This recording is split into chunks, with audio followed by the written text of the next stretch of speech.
Hi. Hey, Warrior Saints. Father Chris here. Welcome to our Crucifixional live stream. He started before I was ready. Glad to have you beautiful people in on this glorious day. We're talking about authentic Christianity. What? I didn't start before you were ready. You did. You told me and I was late. Greg has a beautiful daughter. He also has a very handsome son who is just over 1 year old. And at that time in life, they learn to walk. And Greg and his bride were teaching Johnny to walk. And, he didn't know how to walk, right? I mean, no human being comes out of the womb knowing how to walk. We have to learn it. And so they taught him and they helped him navigate around tables and chairs.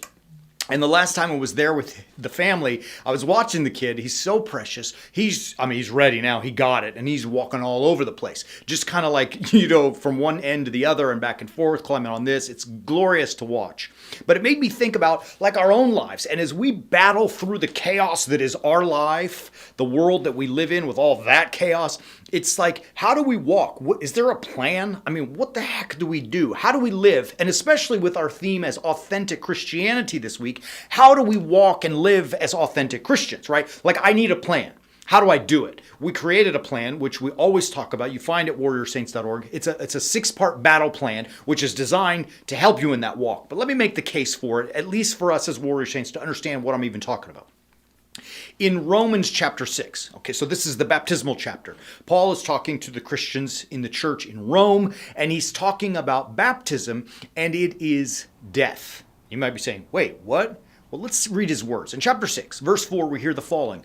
We were buried, therefore, with him, meaning Christ, by baptism into death, that as Christ was raised from the dead, we too might walk in the newness of life. It's a powerful statement. What he's saying is that in baptism, the old sinful man or woman within you dies. That's the point of those waters, right? You die in the baptismal waters. So that as Christ was raised from the dead, we might come out of that water and walk in the newness of life. Now, an astute hearer of Scripture might say, what's the big deal about walking? Who cares what my gait is like, right? Doesn't it mean that doesn't God, want me to live my life? Precisely. That's what the word walk means, right? In Hebrew, in the Old Testament, when God, but through Moses gives the word walk, he talks about derek. It's the way that you walk. Likewise in Greek, peripateo, walk. It's not about your footsteps.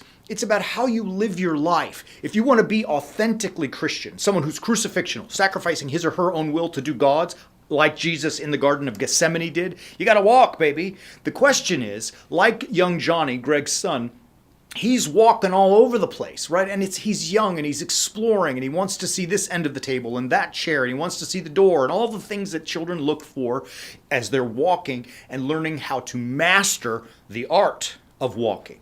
Now for us as warrior saints, is there something that can guide us, right? Go back to that kid. I mean, think about it for a minute. We don't let our kids walk to the edge of the top of the stairs, right? Because right? We don't want that. We don't want them to get hurt. We don't want them to break a bone or worse, right? So we steer them and guide them as they're learning to navigate walking.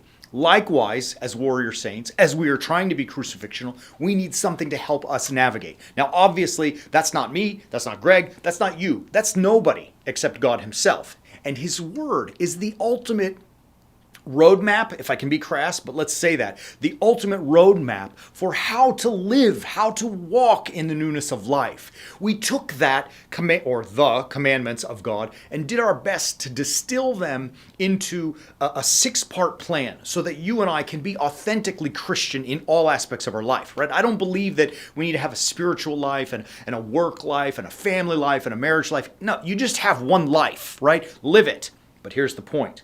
Live it in all of its parts, crucifixionally, so that in everything you do, whether it's in your prayer, with your husband or your wife, at the workplace, with your kids, with your buddies, when you're exercising, whatever it may be, when you're doing whatever you do it in a Christ-like, do it in a crucifixional manner. We built a plan for all the aspects of our life to help us do that very thing. How do we think? How do we relate to God? How do we relate to other people, whether lovers and spouses and children and family or people in the workplace? How do we take care of our body? How do we take care of our physical health? How do we do exceptionally well in the workplace? And perhaps most importantly, how do we show love to other people? How do we sacrifice us so we can serve them?